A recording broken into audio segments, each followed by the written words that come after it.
like 2 months it was like really bad. Did you ever get and checked then it was out? still, Or they just I don't remember if I got it checked out, to be honest with you. is that why you can't hit a cut serve? It's definitely still a little bit. That's good. Yeah. That's good. I like that. Okay, everybody. Okay, here we go. So, first ever podcast here on HTR. I'm your host, Preston Baez, and I'm joined with one of the most genuine, nice, just level-headed guys in the whole entire community that I personally know. He's one of the best defenders to ever do it, and just honestly, one of my better friends that I've met over the years, and I'm super, super happy to do this. So, without further ado, I bring to you Ryan Fitzgerald. What's going on? What is going on? So, first things first, tell me your middle name. John. John. It's Ryan John. Ryan John Fitzgerald. I've now been saying Ryan Jonathan when I get really mad at myself. So I'm waiting for someone to be like, is it Jonathan? But is it Jonathan or John? No, it's John. It's John. Yeah. Cool. It's just to make it more fancy. Ryan John. I like it. RJ. Sweet. So, I mean, we're in the Spike House. We're chilling. We're hanging out. We got this great couch that has no rips in it, apparently, Got these blankets. How you like it here so far? How are we as hosts? It's been great so far. There's been plenty of room to sleep and move around and play sports, and all the different sports rooms have been great. So we've been utilizing all the different rooms for Yeet Spike, Cooler Spike. It's been awesome. I can't believe it's only been like two or 3 days. Feels like a bunch. I know, 2 or 3 days, but then you're gonna leave us soon. Sad note. First off, this is not planned. We don't have a big list of questions. This is just kind of our first episode, and we're just going with it. We're having casual conversations, and it's gonna be sweet. Anyway, moving forward, HTR Spike House, super sweet. Obviously, tons of fun. We get to play games 24/7. For me personally, I always wonder what other athletes in the sport, what they do on the daily, because I know a lot of athletes have full-time jobs, Yeah. And this is all pre-corona, obviously. Mm-hmm. But what does a daily, day in Fitzy's life look like pre-corona? So pre-corona, I was working in sales for this tech company called A+ STEM Labs, and we would sell all different STEM equipment like laptops, science equipment to New York City schools. Unfortunately, the selling season is kind of like mid to late March, so we were kind of ramping up all fall and winter for March, and then we all know what happened in March. Yeah. So that kind of was my birthday. Yep. Yeah. Ruined everything. Yeah. And so on the daily it would be going to work like 8 to 4, coming back. Thursdays was soccer league, and then I had Sundays spike ball, Tuesdays was spike ball training with like me, Tyler, Anthony, Artie, other people like that, and just doing some sports on the nights. I'm married to my wonderful wife Dana, so married life has been good. Oh, he doesn't have a ring on right now, Dana. Gonna have to reshoot this whole podcast now. Oh boy. And so it's been, married life's been great, and balancing just sports, work, life. That's been the daily life, just day to day.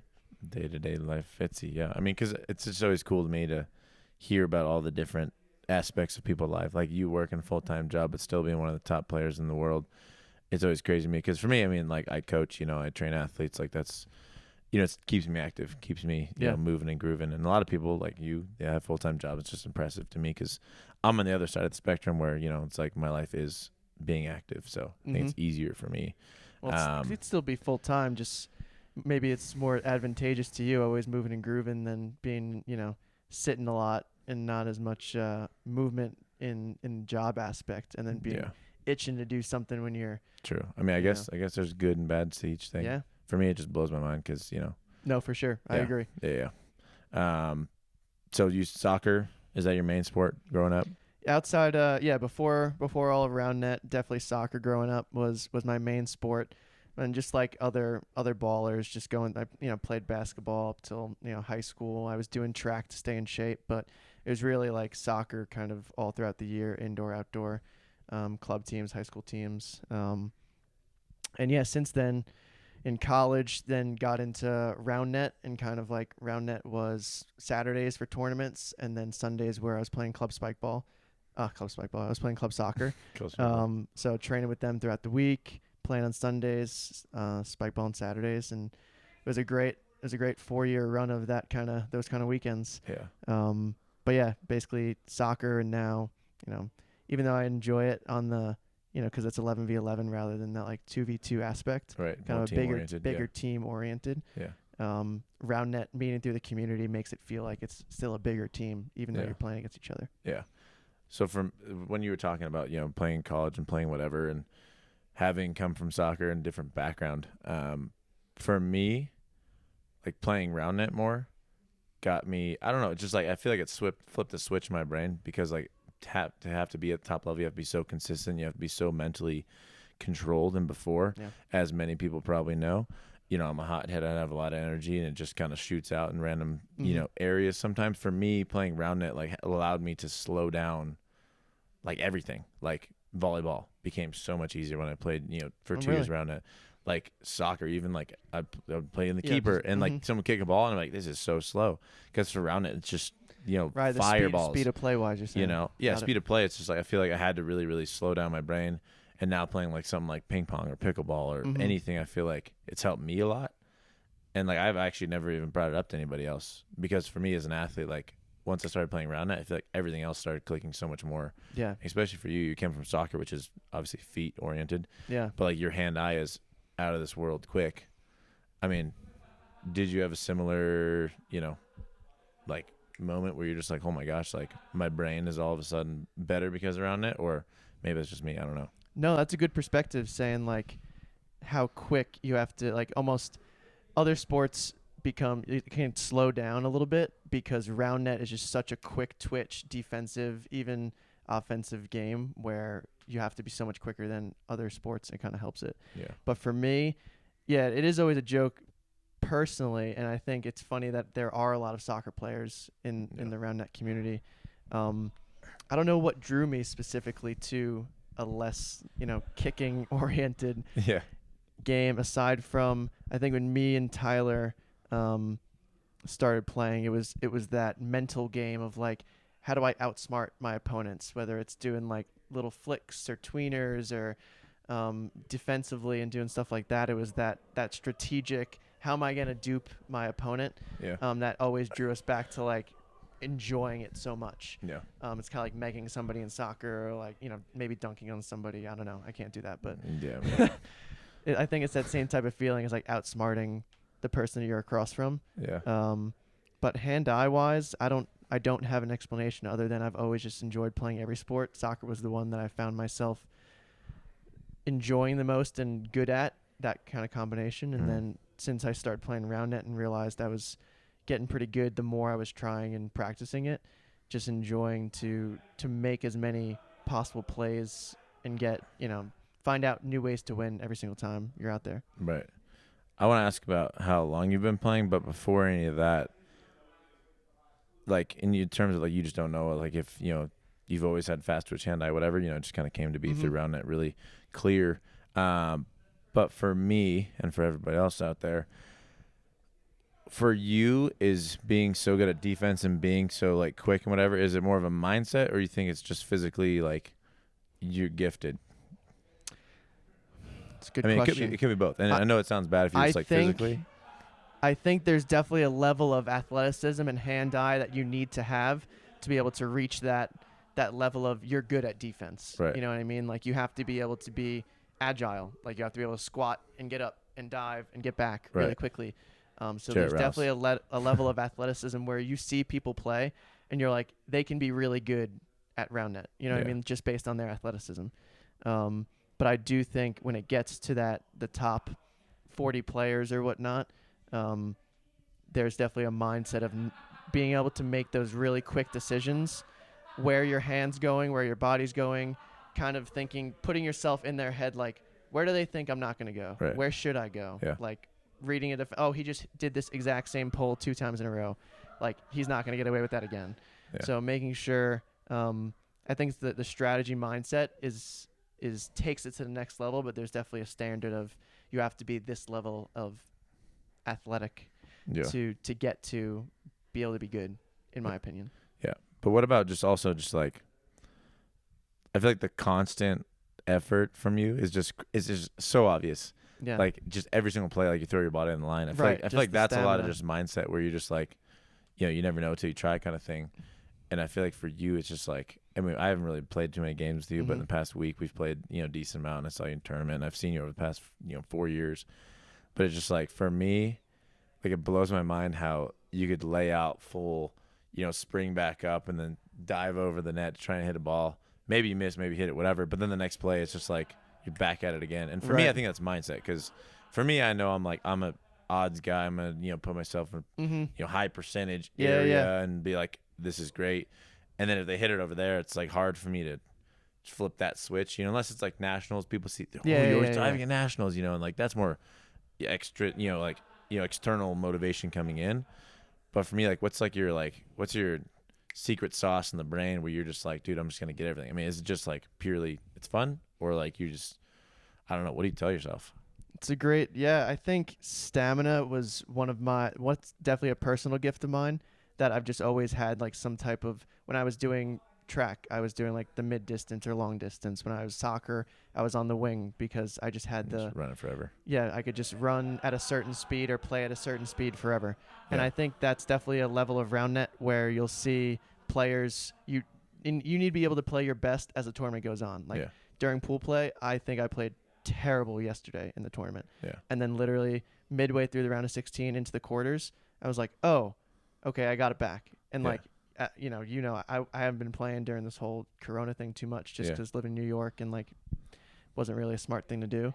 So like slowly getting it back into like yesterday, by the time we were like playing you guys, it was like, all right, I can at least get my serves to be like adequate to where I want. But like the rest of it was really coming back to me. And I wasn't making too many like dumb mistakes where I was finding myself do it in the morning. But other than the stamina, I think the secret sauce is just taking it as a personal challenge. Secret sauce. It's taken as that personal challenge every time of like, I think I take, not because I'm known for it, but I take a lot more pride in like trying to figure out how to play defense better and get touches and like that more than I do when I'm like serving or serve receiving, putting it away. I think it's that little extra, like the next point is just as important as the last point. And some sports aren't like that. Like, soccer has 1-2 goals. Tennis is, you can lose a game real quick and it doesn't matter. But when you're playing rally scoring, kind of like volleyball, I guess too, like going to 21, like every point counts the same. And especially in Roundnet where it's hard to get breaks, like you get 1-2 breaks. Like immediately, even after you mess up on a defensive play, like you need to be trying even harder because now you're holding. Yeah. You know what I mean? And now after that, it's important to get a break. So it's that personal challenge, I think, of making sure to stay super focused and practicing that after like your last game of the day and a pickup playing with friends. Like play that the hardest when you can because that's when your body's like the most tired and you're not going to naturally do it, Yeah, no, it's just crazy to me because for like beach volleyball I play a ton of, and I think people know that. And it's like for me, I love the opportunity to get it up. Oh yeah, like I absolutely love it. And like people are always like, dude, you're a freak because I'll dive. I'm in beach volleyball. And I don't know why. I think it's just because most people play against are monsters and they're all 6'5" and they just bounce straight down. And I'm just like, I can do it, and like I'm 6 foot, a little small guy in terms of volleyball world. But I just admire it because for me in Roundnet, like I definitely challenged myself and I definitely I dove multiple times yesterday. I got muddy and whatever, and I was like, wow, you dove, and I was like, I do enjoy it. But it's just so much fun to watch you, and I think everyone can agree. But moving into what I talked about earlier, brought it back up. But in terms of how long you've been playing, I feel like a lot of people kind of know. I feel like there's a lot of new age people that don't know how truly ingrained and deep. Like, I mean, you've been through. You said earlier when we were briefly talking, but like the waves. You've been in it from pretty much the beginning. I mean, I know there's Chicago guys who beg to differ, but like, I mean, just tell me. Brief or long version of your Roundnet career. Yeah, I would say I'm definitely one of the earlier people in the community. Like started playing 2013. There's definitely dozens of ballers that are still playing from 2013, but at the high level, there's probably only a handful. The OG's got to stay, man. Yeah, and there's not too much of a difference from a lot of people. A lot of the top ballers have been playing since like 2015, 2016, but like 2013, like got a set, as like a birthday present, like saw it online, watched all of the 2-hour videos that were even there on YouTube. Like that was it. Like no more than like an hour and a half, 2 hours of videos. Yeah, easy. And I was like, I need to try this. Like this looks really fun. Always been like a backyard weirds game, like playing all like most bumper like pool, most badminton, people. all this stuff. Like exactly. See a game making like up games and like all like the time. Yeet Spike, you know. Exactly. It's to come. We'll talk We're about Yeet hinting Spike even later. more. Yeah. And so I went to the first ever Summer Spike with Tyler Chiswick and his brother Cameron, our friend John. We were like, oh, this looks really fun. Like there's 50 teams here for this really cool game. And like, oh my gosh, that's Chico Spikes. That's Handsome Beavers. Those are the guys we like watched in the video 10 times already. Right. And we even got to play them Chico in the quarters and like played it semi close. And like, you know, we come off and I see Chris Reuter and I was like, and he's like, yeah, I'm the CEO. You guys have played Chico. How'd you do? And we were like, you know, we lost like 7-2, 7-4. It was score on your serve. Oh, like, yeah. That's another way. That's a score big on thing. your serve, going to 7. And that was before serving was like a big thing. Serving was people just kind of booped it on. Yeah, I mean, and there was no low hitting. I mean, I've seen videos like I started in 2015, bizarre. but it's bizarre. But yeah, you think it like was, how are these the same athletes? Yeah, it was side out, right? That's what they call it. Side out scoring to 7.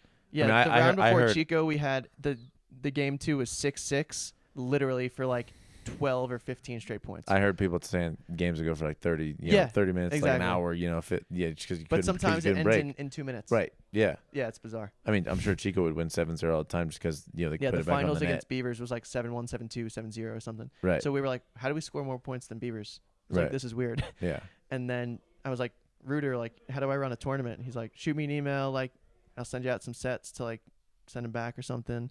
I was like, awesome. Like, I can't believe we played the team in the video. Right. Met the owner in one day. Like, this seems cool. Ran my own tournament, and then a year later, they started doing a couple tour stops, and we were like, all right, traveling to Boston. Like, we're these freshmen in college, like trying to hang with the big guys. Yeah. And ever since then, just growing the community and finding people who were like-minded in the way we were like, let's just play, have fun. And I think most people were level-headed enough to self-referee themselves in games. I think that's a big difference. Of some people can't handle the fact that you have to make your own call and be honest. And like, some people come, like you see athletes come to the games and they're like, it just wasn't for me. Like, I couldn't be like, oh, you didn't think so, let's not talk it out. Like, it was just like, they want they want a referee every time. And I think a lot of people in the community aren't like that. They like to self-referee games and be like, no, we weren't sure. Let's redo something. Let's like you can make also the right. you give your point, and like, at least you have a shot to exactly get your call right, or it's just. I mean, for me, it's like it's fun to just talk it over and see what everyone thinks, and if you redo it, it's more game. Right. So if you include 2013, only playing 2 tournaments with Ty as the rookies, coming up with like the name like a week before, being like, hey, what if we do a team name where it's like, if we suck, it's okay, but if we're good, like, it's funny. And I was like, what about if we like call ourselves like the rookies or like the amateurs or something? Yeah. So then we did that, and then the next year we made like these customink.com jerseys that have like a little crown on top of a volleyball, basically. I don't know if I've seen them. That was before. You've probably seen them. I'm sure I've seen them at some time. Yeah, they have like. Were they red? No, they're black and they have a white logo on the front. Oh, I don't ever. Maybe. Straight up custom ink. It was like the closest thing I could get to a spike ball. It was like a volleyball. You're before my time, so. It's true. And since then, 2014, we did okay. We got 3rd place at regionals, and we made like the first ever power pool.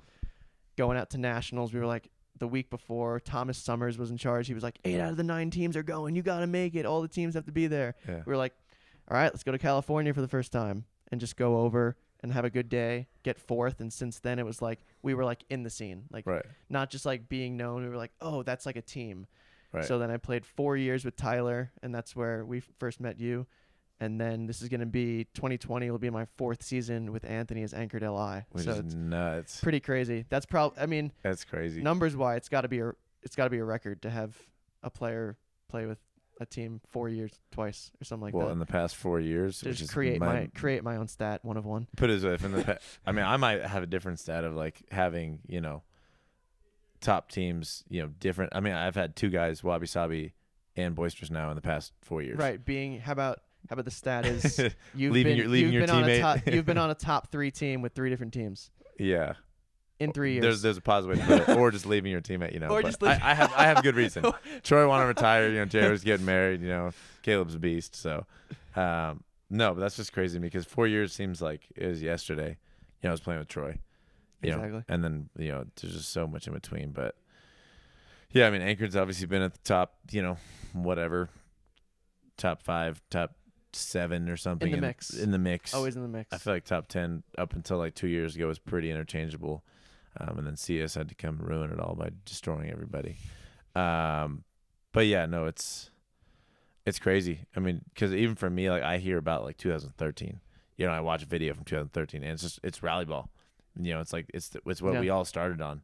Which was just big swings. And I think big there's still dives. rally ball if you go watch some other divisions of like divisions today. Oh yeah. But it's rally ball with the players who are good now.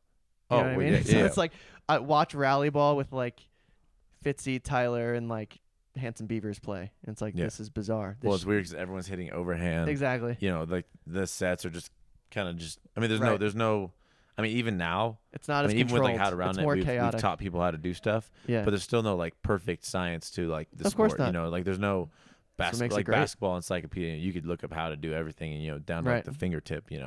But it's still fun to watch. Even like advanced is almost too high at this point. But Yeah. you go to the beach and you see kids rallying. Love and that. loving it. And I think for me that's kind of what drives me still is like I think back and I had a pretty abrupt like just thrown into the community. I played for like 2.5 weeks and then went to my first tournament with Dylan Cronin. But like I think about those like 2.5, 3 weeks where we played like 4 or 5 hours a day, and it was just hitting as hard as you possibly can, diving, just every point was like your first tweener. And then you go to a tournament, you're like, oh. Yeah, and then Pete McCarthy hits me with a step out, and I was like, you can't do that. But I just think those good old days were just That's great. Oh, that's what I always think back to. I think everyone had that kind of like group of 4 where you all got better. Yeah. And you just I think that's super important to Yeah. have like that growth with the players around you. Yeah, no, it's crazy. But yeah, no, man, it's nutty. 8 years. I mean, you could argue, 2013, 7 years ago. But for me, my mind's just going a mile a minute because there's a million things I want to ask. But in today's current game, in like we could say 2013, what do you think the most valuable assets are? Because, I mean, people would argue, like serving or whatever. I don't personally think that's the most valuable.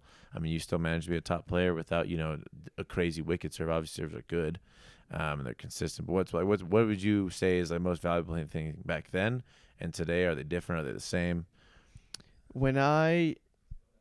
How I'd answer is when I try to teach players how to grow as players, I say the first thing you need to be able to do is put the ball away. Yeah. You need to be able to spike it, whether it's hard and far, slice it, whatever. You need to be able to put the ball away pretty consistently. Right.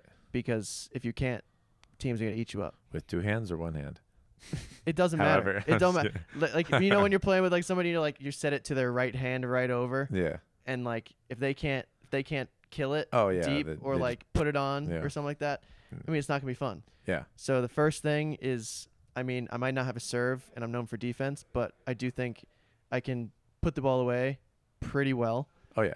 I mean, there's a lot of and real that's like estate one out of those there. things that, not many people see. Like, obviously I'm not drilling the ball 100 miles an hour, Yeah. but like whether I'm laying it into people or like flicking around, and I think I've played with good setters through, Anthony and Tyler are both really good setters. So Yeah.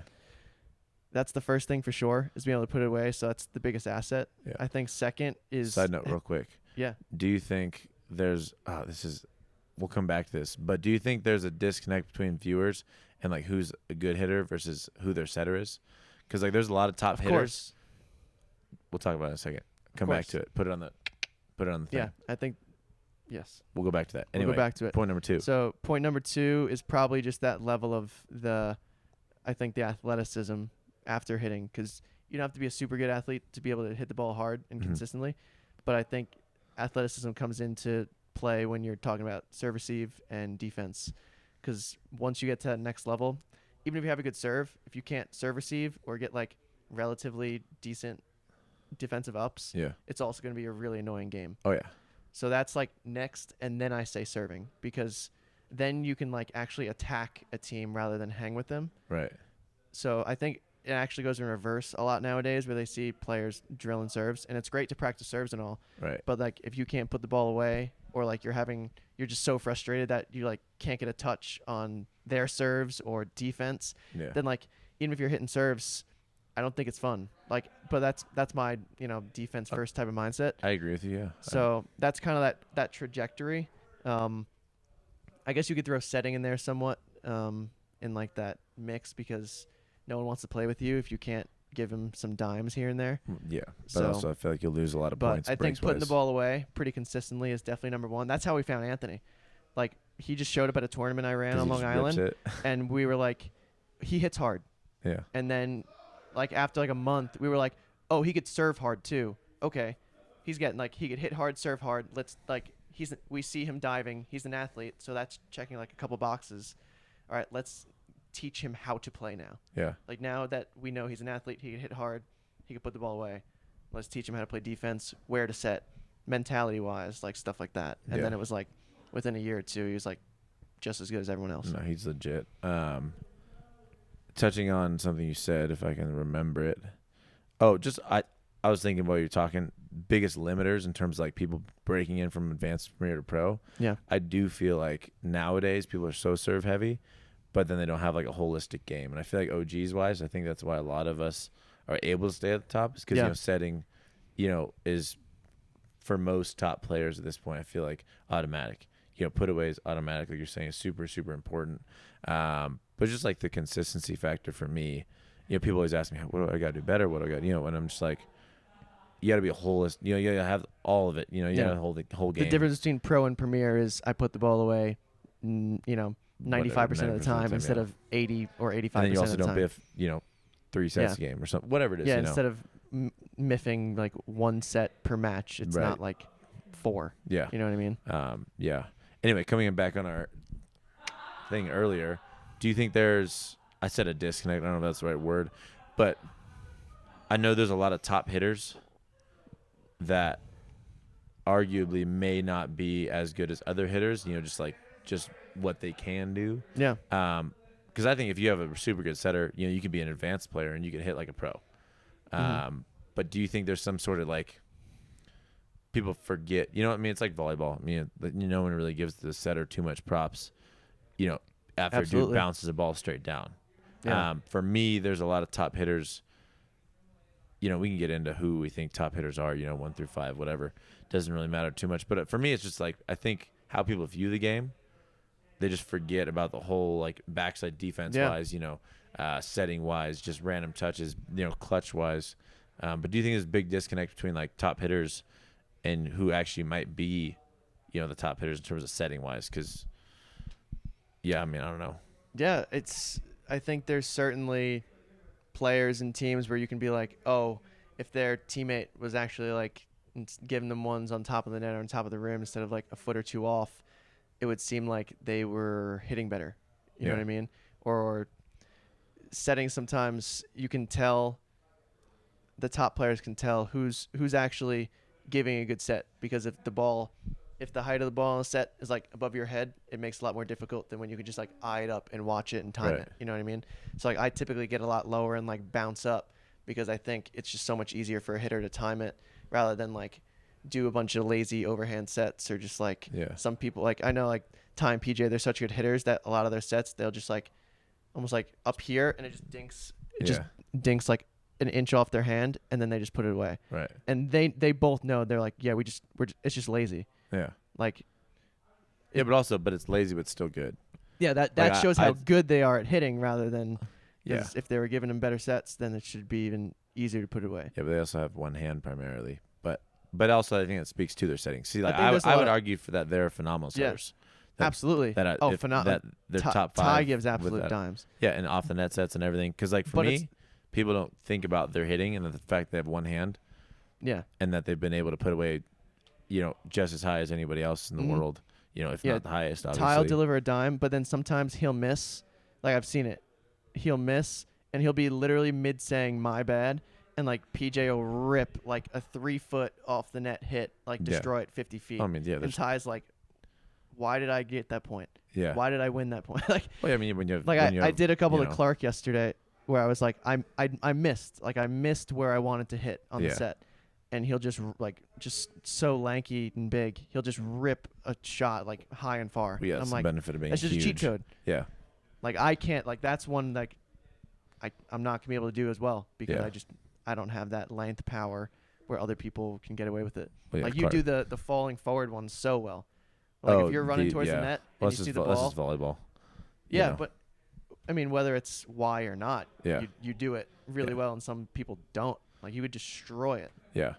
Well, yeah, I mean, I'd obviously like to take credit from volleyball for that, but yeah, it's just interesting to me because I think of someone like Dylan, who for years was known as a top hitter, and not to call Puts the ball away. not to call Chris out, but like setting wise, I didn't think his sets back then were phenomenal. I think he's a lot better player now, and I think in the past year everyone's been pretty impressed with him.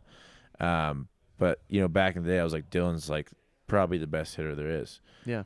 But give him perfect sets, and I think it would be like unanimous. You know, Yeah, like, when I played like with him in unanimously, Chicago like, 2 years ago, it was like he was just ripping teams apart Yeah. because I was putting him on the net. And then I think it's also the mental game. It's not how hard you hit it. It's like how many times are they just not in the right position. Yeah. Like you're just putting it right by him. Right, yeah. People being prepped and ready for hitting. You know, that's a big thing about hitting.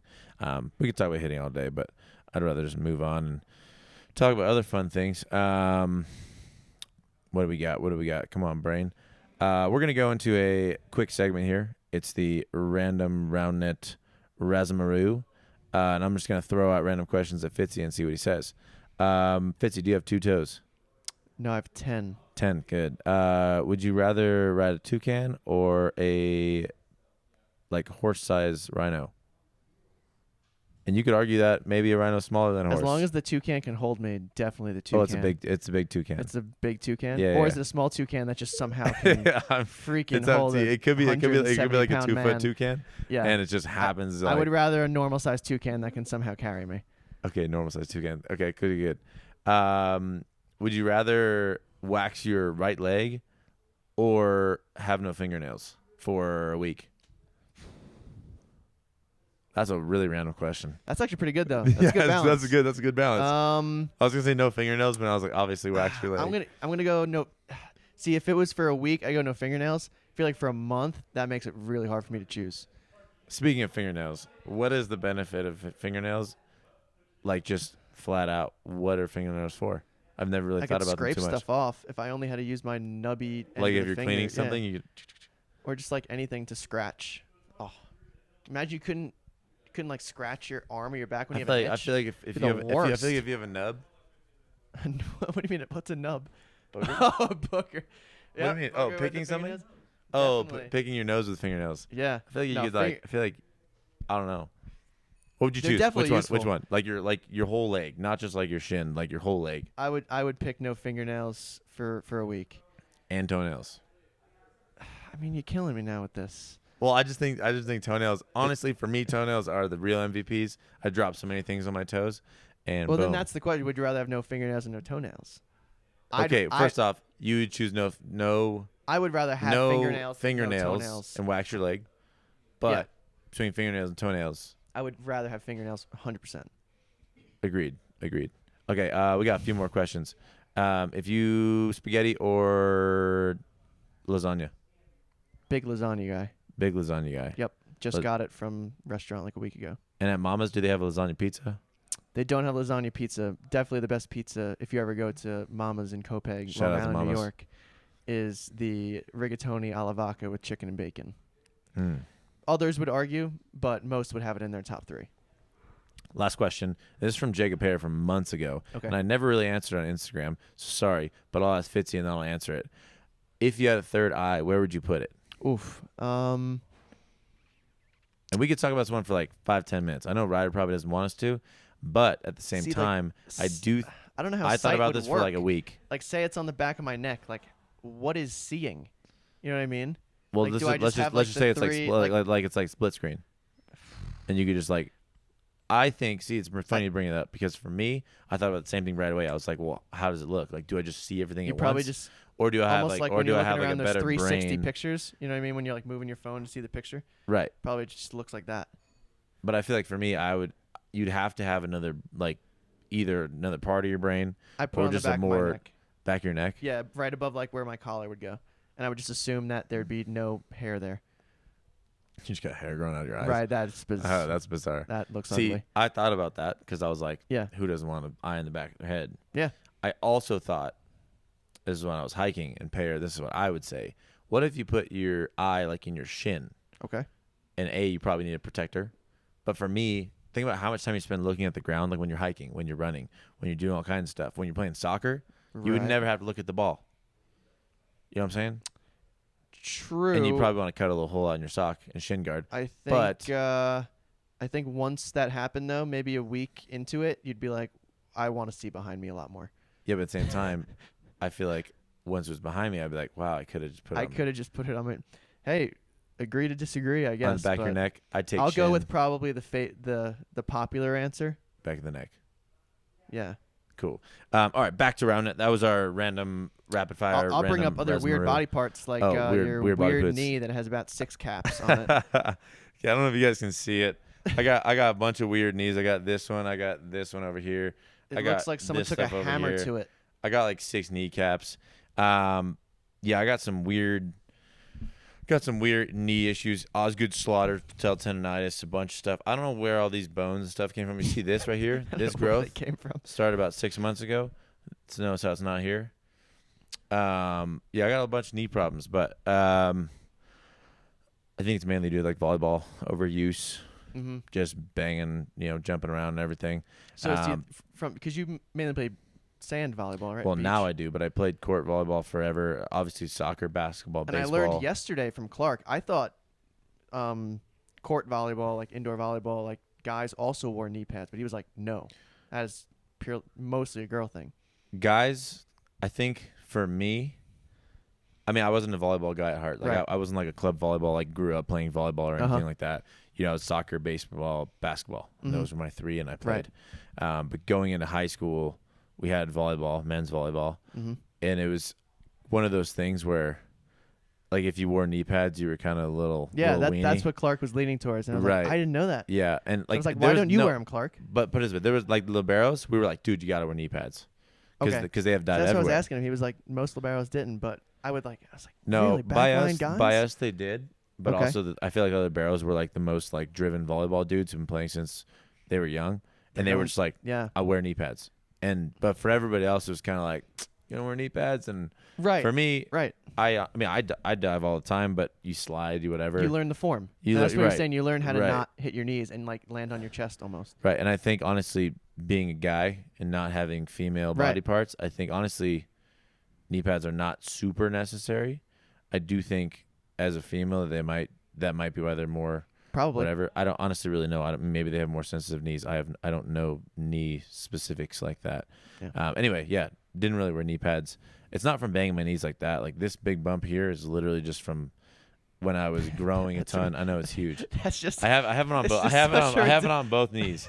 I mean, honestly, that's a big limiting factor because if I push It too hard, looks like a it hurts. 2-humped camel. Yeah, you can get them broken out, or you can get them shaved down. Really? Both of which sound extremely painful. And currently, I feel good because Corona. I took like a 3-month break from sports, and I feel super good. Longest time I've ever really taken like volleyball break, but Is that your typical like?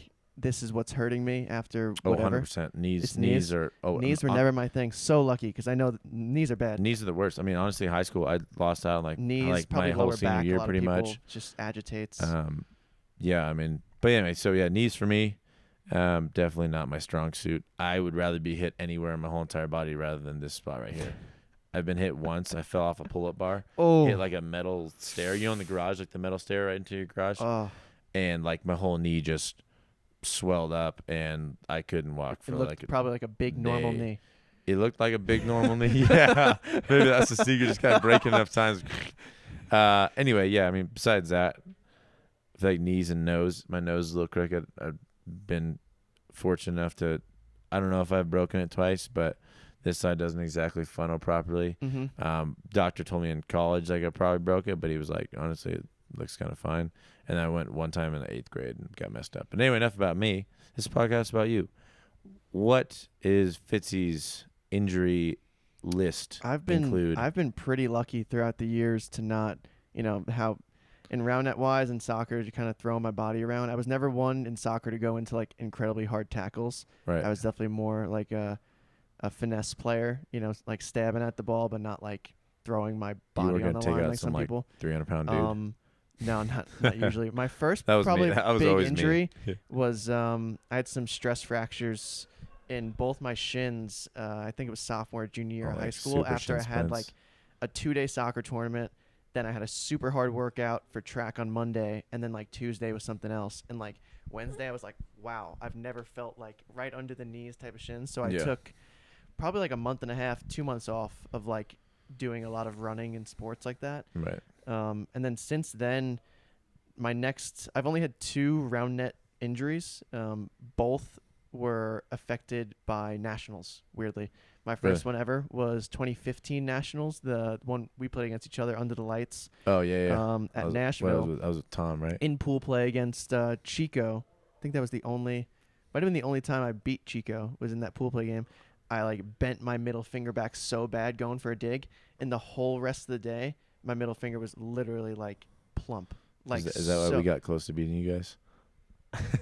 I mean, it was on my right hand, but I will say it affected the Strange Embrace series. No, I don't know. But it was weird that literally that, and then last year at Nationals, 2 weeks before, first time I ever wasn't your ankle, right? Yeah, totally. I was playing a soccer game in my men's league that I'm in Queens, outdoor, and this guy slid right under me, and I tried to jump over, and he cleanly got the ball. But it was like a wet field, so he slid further than I thought. And I jumped up and kind of like relaxed my body, and my foot landed on his like shin, and then basically like my ankle just completely rolled over. So it was super swollen, super hurt, and then I was like, I'm not gonna not play. Well, yeah, I Nationals heard, and I don't know who I heard. It was really ugly. Like if it was the week before Nationals, I couldn't have played. It was like super ugly and swollen. Never had anything when we bad. played, it was kind of bugging you a little bit. Yeah, like I had to take a couple timeouts. Like 7 times, when we played Patrick Chu and Gus, I like got a normal up and like tweaked it weird, and I had to take a timeout because I was like I couldn't even walk properly. Yeah. It was bad. So unfortunately, both of those were affected, but like overall, I mean, pretty lucky. Have you ever broken anything officially? No, I've only got stitches like under my chin, falling ice skating when I was little. Other than that, like okay. Side note: are you good at ice skating? I'm not bad, but I think a lot of people don't think they're okay just because they can skate. They're okay. See, I'm awful. I don't You're know. awful? Tyler messaged me the other day, and he said he's bad too. I can't go backwards. I think that's like when you know you're good if you can skate backwards. I can't. I can barely go you forward. Can yeah. So I can go. I can go forwards and turn properly and like kind of stop. But yeah. Overall, I mean, not gonna be able to race. Yeah, exactly. So no broken bones or anything. Fingers, anything. The only problem with the finger was that one time. Yeah, and then everything else chilling. It took like literally it was swollen, messed up for. Had to be like 5 months. Yeah. Like 2 months, it was like really bad. Did you ever get checked out? Or they just. I don't remember if I got it checked out. To be honest with you. Is that why you can't hit a cut serve? It's definitely still a little bit. That's good. Yeah. That's good. I like that. I think it's definitely still a little bit bigger than my left knuckle, honestly. Oh yeah. I mean, I have this little gap right here. But I feel like everyone has that. It's because like these 3 fingers I destroyed. Before all of a sudden, this one's nice and neat. I know this kid from elementary school that kept breaking his thumb throughout all of like elementary, middle school. His growth plate. Yeah. And like his thumb is literally like a half inch shorter than his other thumb. Yeah. It's like crazy. Really weird. Well, thumbs aside, weird aside, I think we're pretty much reaching our time limit here. Yeah, probably. It's been super great just sitting down chatting. I mean, obviously this was the first podcast, so I think everything went swimmingly well. The last topic has to be Yeet Spike before we officially we wrap gotta up. mention Yeet Spike. First off, we were teasing too much. This blanket right here, you may just see it as a normal blanket, but it is the dead zone area in Yeet Spike. It's basically like the official net. Almost. It's the official net. Well, actually, honestly, the official rim. Barrier? Yeah, rim. Barrier. But also, it's the most beautifully woven for Yeet Spike. We chose it specifically for Yeet Spike. And patterns, can you just tell us, first off, let us know what Yeet Spike is.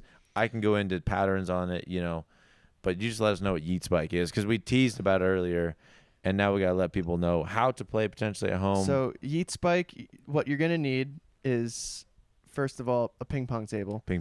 And you're going to need a generous size room for your indoor ping pong table. Got something like this. Yeah, I don't think yeet spike wouldn't be. It's not. You can't play outdoor. It has to be indoor. Yeah, no, you can't play outdoor. Yeah. No. So we play indoor, and you have to spike it on the other person's side of the ping pong table with probably about a 15-inch wide blanket. Yeah, but first you want to take off the net, though. Yeah, take off the ping pong net. Correct. Table tennis net for acquire those strict acquire people. yourself a life comfort blanket. Right. And you have to cleanly not hit the blanket and hit the other side of the table. And the other team has 3 hits with, you use a round net spike ball. 3 hits and you get 1 bounce. Walls don't count as a bounce, just the ground or the ping pong table. And anything above the ground is fair playing field. Like this couch, when it lands on the couch, yeah, you can within hours we had a nickname for almost all of like the little kill spots in the room. Like we had an open window and it was called a weet. Literally we call it like carpet, which means where the carpet meets the tile, and there's a little crease so you can like get a little kill spot. Right. Yeah. And like everyone knows what that means. If you say hits carpet, it doesn't mean it literally hits the carpet. Right. But yeah, yeet spike, super fun. Gotta try it out. Every kill that goes underneath the table is a yeet. It's a yeet. Well, it's an OG yeet at this point. It's an OG yeet. Correct. Everything through the door. I'm still getting the vocab it's official. A deet. A defensive yeet that goes underneath the table after. Well, that's by Grant Laughlin standards, it's a defeat. It's defeat. Defeat. That's more of a slang, I think. Also, but and then what do you call those people who are partaking in the yeet spike? Athletes. Athletes. Yes. Yeah. I still need my pronunciation correct. I need to take some class. Yeah. Honestly, it's a new sport. It's a fun sport. It sounds confusing, but if you watch it for a minute or two, you'll get it. And you're going to want to yeet. And then you're going to want to know all of the little intricacy rules of like how to really like win and yeet your opponent. If you're watching this, maybe drop like a comment or say maybe live stream a yeet tournament. All in all, though, we got to wrap this up. It's the child prodigy of Cooler Spike, really. Well, put it this way. You're right. Child prodigy of Cooler Spike. Also, I was thinking about it's kind of like Racket Spike mixed with Cooler Spike. Yeah. Adding in some yeets. You just get a bunch of spike ballers to create a new game with the ping pong table, really. Boom. Pretty much. All right. Well, anyway, that's all we got time-wise. Fitzy, thank you for being here. Thank you for chatting for pleasure. The past whatever the heck minutes we've been talking. Everybody watching, thank you for tuning in, watching. I really don't know how it went. We were just having a good conversation. Comment what you like, comment what you didn't. Maybe you think this banner is too cool. I don't really know. Let us know. Maybe we change the blanket. We're going to be doing more of these. We got people like Clark. We got people like, actually, I can't tell you who's going to be on them all because then it ruins it all. But look out for Clark's. Thank you again. If you wish, hit the subscribe button. It really means a lot to us to see our subscribers go up because then we're like, hey, we'll put out more content. Like, share, do all that fun stuff. Fitzy, thank you again. It's been a pleasure. It's been super fun. Till next time, that's all we got. Can we get a yow on 3? Heck yeah, here we go. Ready? 3, 2, 1.